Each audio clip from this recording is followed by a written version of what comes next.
आगे लाइफ अपन बनई बहुगे, पैसा खूबे कमाई बहुगे, तोरा से दूर चला जाई बहुगे, कबो न लौट के बहुगे।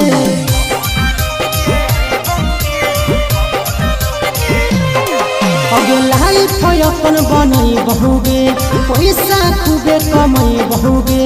तोरा से दूर चला जाई बहुगे, कबो न लौट के बहुगे। सागर बेदर्दी से बलिन नाता तोड़ गे, यही अखिया में लोर गे, अब नहीं तो तोड़ गे, जहियो छोड़ी कमाए ले लोर गे, देही अखिया में लोर गे,